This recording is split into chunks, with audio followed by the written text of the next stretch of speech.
ఏపీకి పెట్టుబడులు పెద్ద ఎత్తున తేవాలన్న లక్ష్యంతోనే ముఖ్యమంత్రి చంద్రబాబు పనిచేస్తున్నారు. ఆయన 4వసారి సీఎంగా అధికారం చేపట్టిన తర్వాత తొలి రోజు నుంచే పెట్టుబడుల మీద ఫోకస్ పెంచారు. ఆ రోజు నుంచి గత 18 నెలలుగా చంద్రబాబు ఇదే విషయం మీద తీవ్రంగా శ్రమిస్తున్నారు.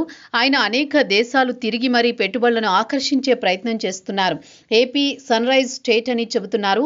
పారిశ్రామిక విధానాలు అన్నీ కూడా పెట్టుబడిదారులకు అనుకూలమని వెల్లడిస్తున్నారు. ఈజ్ ఆఫ్ డూయింగ్ బిజినెస్ నుంచి స్పీడ్ ఆఫ్ డూయింగ్ బిజినెస్ గా కొత్త పాలసీ మార్చి వేగవంతమైన నిర్ణయాలను ప్రభుత్వం తీసుకుంటోందని చెబుతున్నారు. సింగిల్ విండో విధానంతో ఎలాంటి జాప్యం లేకుండా చూడడమే కాకుండా భారీ ప్రోత్సాహకాలు కూడా అందిస్తూ ఏపీ వైపు పెట్టుబడులను అట్రాక్ట్ చేస్తున్నారు. ఇక చూస్తే నవంబర్ నెల 14, 15 తేదీల్లో విశాఖలో పార్ట్నర్షిప్ సమ్మిట్ ని చంద్రబాబు ఘనంగా నిర్వహించారు.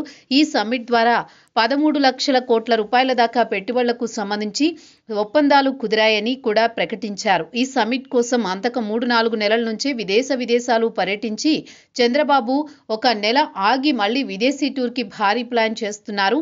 మరోసారి ఆయన చెలో దావోస్ అంటున్నారు. ఇక ఏపీ సీఎం చంద్రబాబు దావోస్ టూర్కి స్కెడ్యూల్ అయితే రెడీ అయిపోయింది.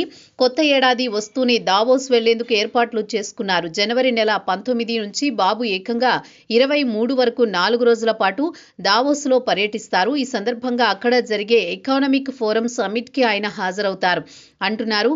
అయితే ఈ సమ్మిట్కి విదేశాల నుంచి పెద్ద ఎత్తున పారిశ్రామికవేత్తలు హాజరవుతారు. దాంతో బాబు దావోస్ని గట్టిగానే టార్గెట్ చేశారంటున్నారు. ఇక బాబు 2025లో దావోస్ టూర్ పెట్టుకున్నారు. ఆయనతో పాటు మంత్రి లోకేష్, ఇతర మంత్రులు వెళ్లారు. ఆనాడు పవర్ పాయింట్ ప్రెజెంటేషన్ తో ఏపీ అందరినీ ఆకట్టుకుంది. దావోస్ లో పెట్టుబడులు తీసుకుని వచ్చే ప్రయత్నంలో కొంతమేర సక్సెస్ అయ్యారు. కానీ ఏడాది తిరిగేసరికి ఏపీలో పారిశ్రామిక పాలసీలో కీలక మార్పులు చోటు చేసుకున్నాయి. దాంతో ఈసారి భారీగానే పెట్టుబడులు వస్తాయన్న ధీమా అయితే బాబు అండ్ కోలో ఉంది.